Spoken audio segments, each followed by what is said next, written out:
The UK government is considering delaying its plan to give 18 to 20-year-olds the same minimum wage as older workers, even though Labour promised it in their manifesto.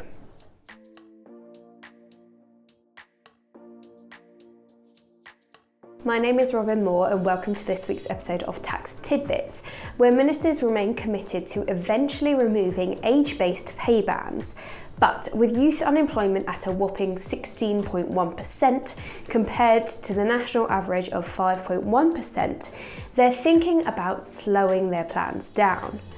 Some business leaders warn that paying young, inexperienced workers the same as seasoned staff could deter hiring, especially with AI and other employment law changes on the horizon. However, unions are rejecting this claim, insisting that equal pay won't tank jobs and is overdue for young workers who have been waiting long enough for these changes.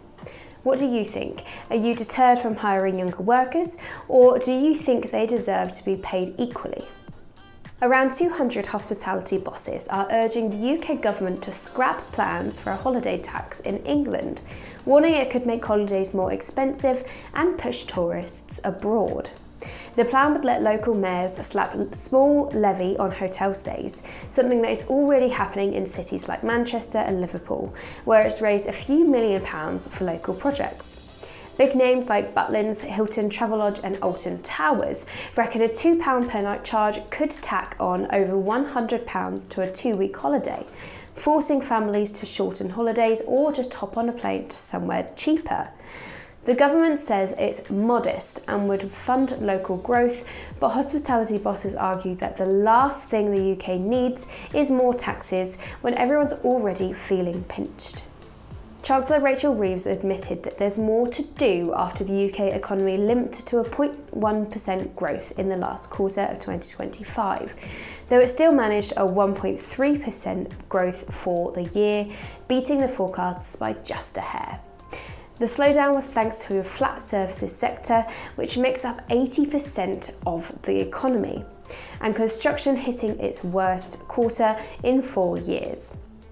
Reeves said that Labour has set the stage for growth and expects 2026 to be the year the public starts feeling the benefits.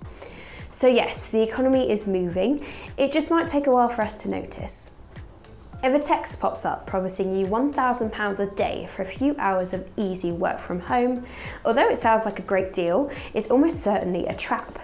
These scams are becoming more common, and they turn people into money mules, moving criminals' cash through their bank accounts. Falling for these schemes can wreck lives. Victims risk committing fraud, having their bank accounts frozen, being blacklisted on the National Fraud Database, losing jobs, and being unable to get credit or mortgages. Young people and students are the favourite targets, usually hooked via social media or WhatsApp, and it's shockingly easy to get caught up before you even realise it.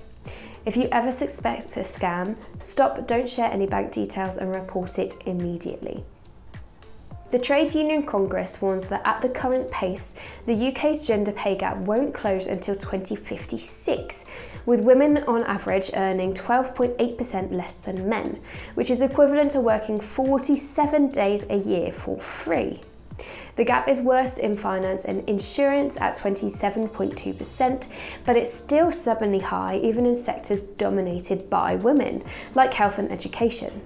Older women, particularly those between 50 and 60, are hit hardest due to career breaks or reduced hours for caring responsibilities. The TUC is calling for better access to flexible working, paid parental leave and childcare to help close the gap.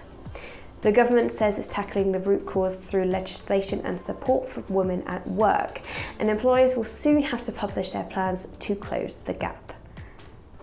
And that's a wrap on this week's episode of Tax Tidbits.